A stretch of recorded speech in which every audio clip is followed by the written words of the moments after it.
Pada tahun 1825 sampai 1830, perselisihan Indonesia dan Belanda, perlawanan Jawa terhadap Belanda yang dipimpin oleh Pangeran Diponegoro. Beliau adalah Raden Mas Mustahar. Raden Mas Mustahar merupakan anak dari pasangan Hamengkubuwana III dan Ratna Ajeng Mangkrawati.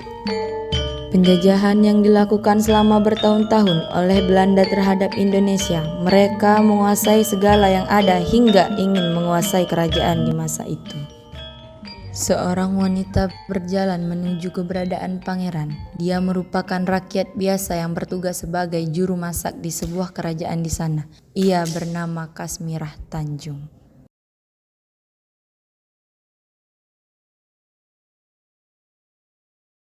Pada tanggal 6 Mei 1823, diselenggarakanlah rapat yang berkaitan dengan keputusan terhadap kerajaan yang ada di Indonesia.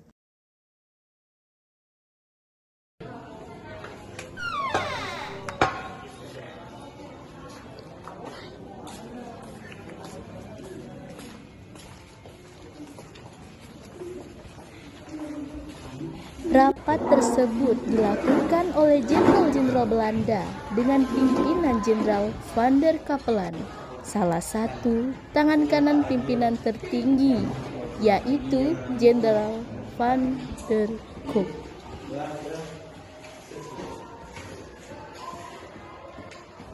Mereka berdiskusi dengan membuat rencana sematang-matang mungkin agar mereka mendapatkan apa yang mereka inginkan.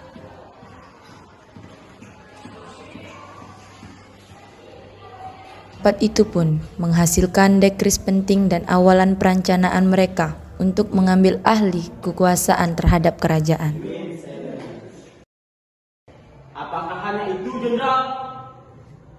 Pemilik lahan diwajibkan memberikan kompensasi kepada penyewa lahan. Salinan surat dekris itu diberikan oleh Adit. Pihak Belanda juga mempercayai Adit saat salinan surat dekris itu diberikan kepada Adit. Adit adalah seseorang yang dipercaya oleh Pangeran Diponegoro sebagai orang yang selalu bisa menghadapi Belanda.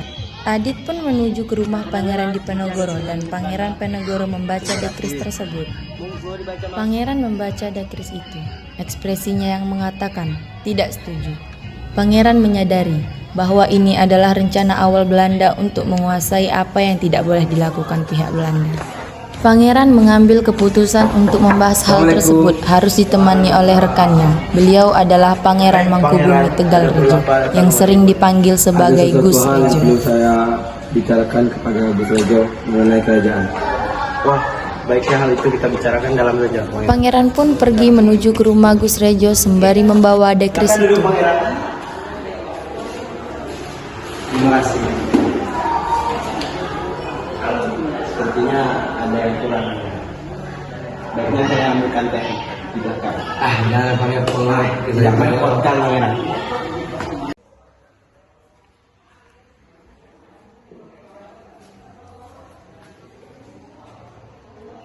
Silakan, Pangeran. Terima kasih.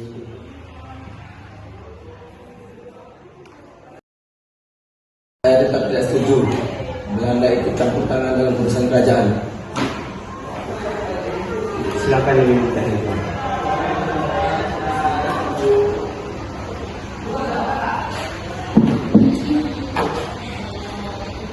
Tahun 1821, para petani lokal banyak menderita akibat penyalahgunaan sewa tanah oleh warga Belanda, Inggris, Prancis, dan Jerman. Aku kemarin mendapatkan surat dari Belanda. Ini suratnya. Gus Rejo pun membaca surat dekris itu. Di sisi lain, Pati Danureja diperintahkan oleh pihak Belanda untuk memasang tonggak-tonggak di sekitar untuk membuat rel kereta api. Warga-warga yang terancam dengan berat hati menancapkan tonggak tersebut. Kejadian itu dilakukan tanpa sepengetahuan Pangeran Diponegoro dan Pangeran Tegal Rejo. Adit pun segera menuju ke rumah Pangeran untuk melaporkan kejadian tersebut. Pati Danureja, Tuan, dia telah berkhianat. Saya melihat dengan mata saya sendiri. Oke, kita harus cepat bertindak. Siap, Tuan.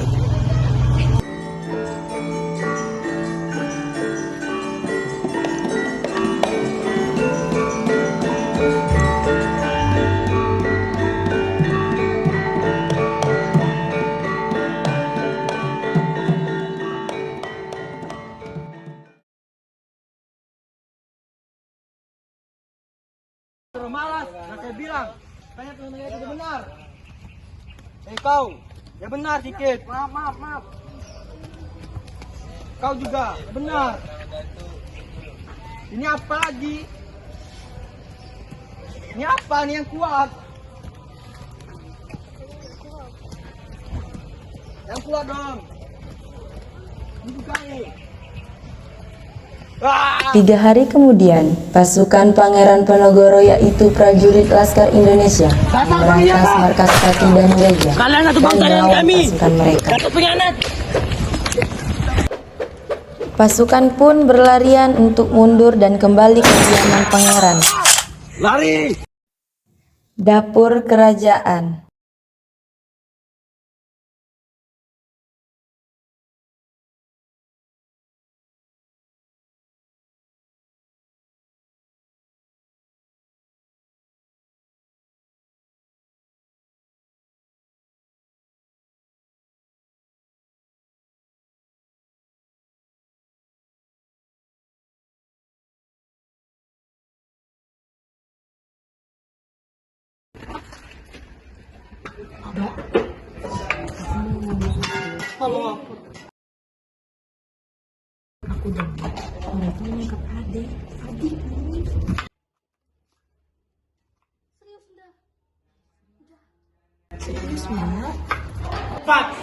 Sementara itu, di penjara markas Belanda,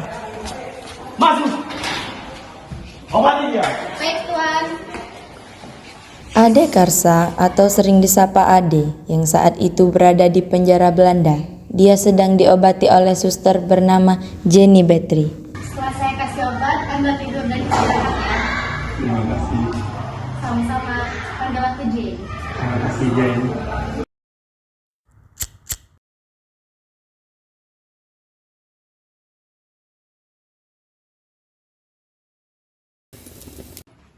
Setelah dibakarnya rumah pangeran di Penogoro, pasukan-pasukan laskar bersinggah sementara di sebuah gua. Gua itu tidak jauh dari medan peperangan Tegal Rejo. Gua itu juga dinamakan Gua Selarong. Pada Rabu 20 Juli 1825, pangeran pun menghampiri desa untuk mempertegas kepada masyarakat bahwa mereka akan selalu baik-baik saja.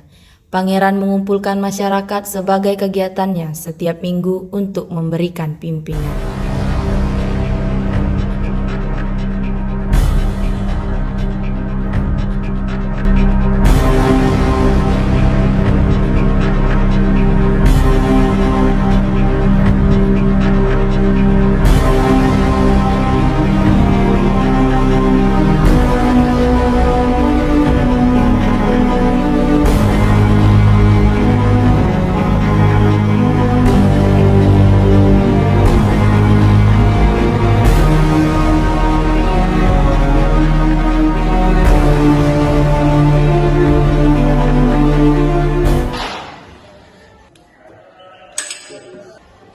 Jenny adalah salah satu suster pihak Belanda yang sangat tulus mengobati Ade. Jenny merasa tidak tega membiarkan Ade di dalam geruji. Jenny pun membebaskannya. Pergilah, aku hanya bisa membantumu ini. Tidak ada yang melihatmu.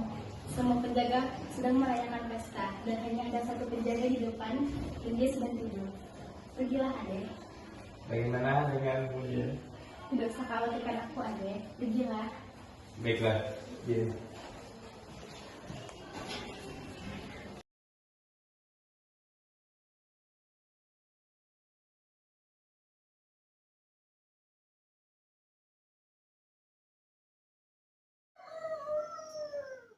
Batuk sanyari bumi, ditohi tekan pati, sejari kepala sejengkal tanah dibela sampai mati. Lumuk batuk sanyari bumi, ditohi tekan pati, sejari kepala sejengkal tanah dibela sampai mati. Pihak istana mengutus 2 bupati keraton senior yang memimpin pasukan Jawa Belanda untuk menangkap Pangeran di Penogoro dan Pangeran Mangkum di Tegal Rejo. Masukkan Raden Mas Mustahar segera. Ya, secepatnya.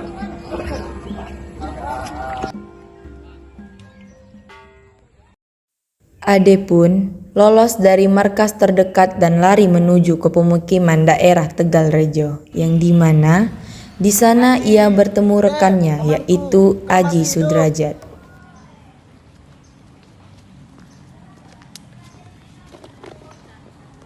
Berantas semua dagangan mereka.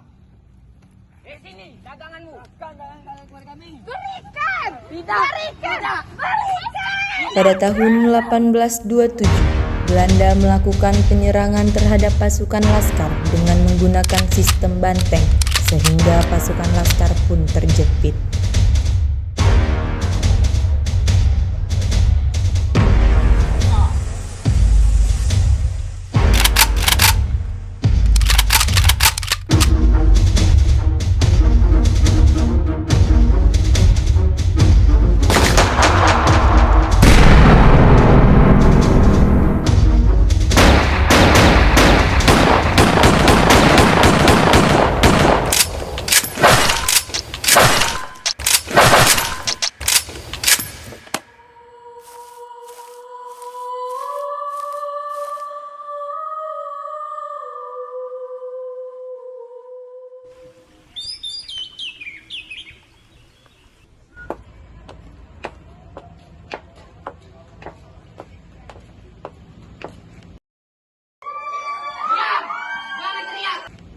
Pada tahun 1829, penangkapan rata oleh pihak Belanda terhadap pasukan-pasukan Laskar, wanita dapur dan sebagian rakyat lainnya yang tidak dipungkiri.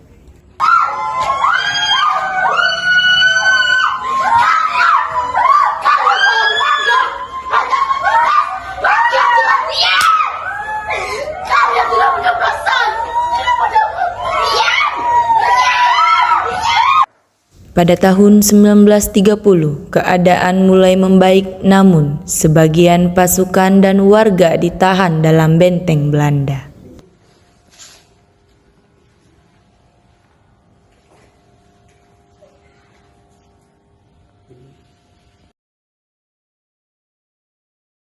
Dua tahun lalu, ada tahanan Indonesia yang bekas. Jay, apakah kau yang membebaskannya? Tidak, Pana. Aku tidak tahu akan hal itu. Aku curiga padamu.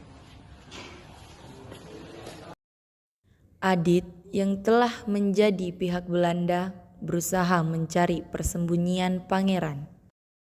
Pencarian itu akan jadi laporan kepada Jenderal Van de Kock untuk penangkapan pangeran.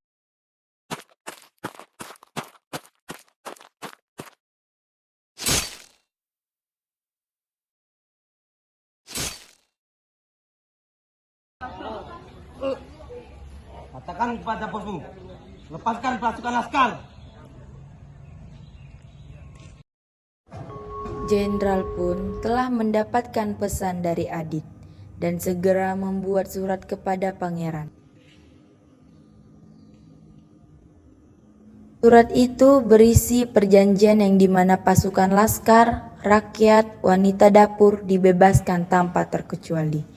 Namun, terlepas dari bebasnya mereka, ada satunya syarat yang akan membuat masyarakat merasa kecewa terhadap takdir yang mereka alami. Pada tahun 1853, hal yang tidak diinginkan oleh masyarakat desa pun terjadi, bahwasanya isi perjanjian itu berisi syarat yang akan menjadi ancaman oleh semua masyarakat jika tidak terpenuhi.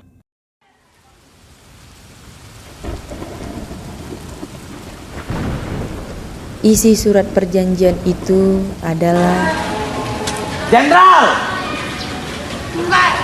sesuai janji Anda dan janji saya, Raden Mas Mustahar Ontorwiryo, bersedia menyerahkan diri tanpa terlepas dari syarat. pangeran pun diserahkan secara sah. Pangeran dibawa ke ruangan Jenderal Van de Kock dengan dikawali oleh kedua prajurit pihak Belanda.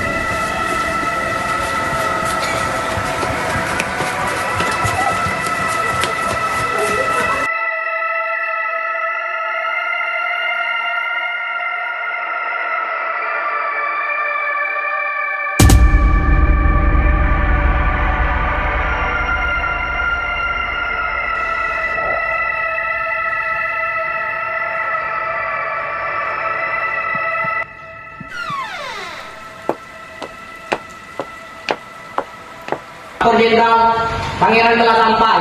Bawa dia masuk. Baik. Pangeran pun dilemparkan di jeruji sesuai yang direncanakan oleh Jenderal Van der Kaplan. Bawa dia masuk ke jeruji. Yaitu mengasingkan pangeran dengan membuangnya sejauh mungkin dari daerah yang dipimpinnya. Pangeran Diponegoro ditangkap dan diasingkan ke Manado, kemudian dipindahkan ke Makassar hingga wafatnya di Benteng Rotterdam, tanggal 8 Januari 1855.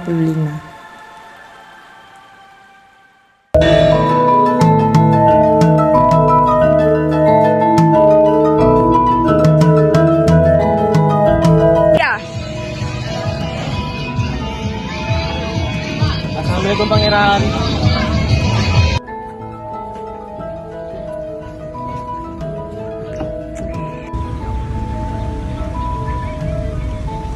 Lari! Lari deh! Stop, jatuh! Wow! Cua! Lagi! Lagi! Lagi! Katakan pada Dasar pemalas, dan saya bilang, kenapa kamu itu benar?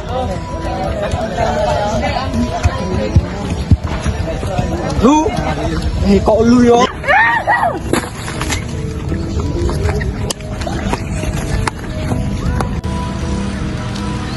Haji, dasar pengkhianat! Kalian satu bangsa dengan kami, dasar pengkhianat! Ini tahu nih. Ya iya.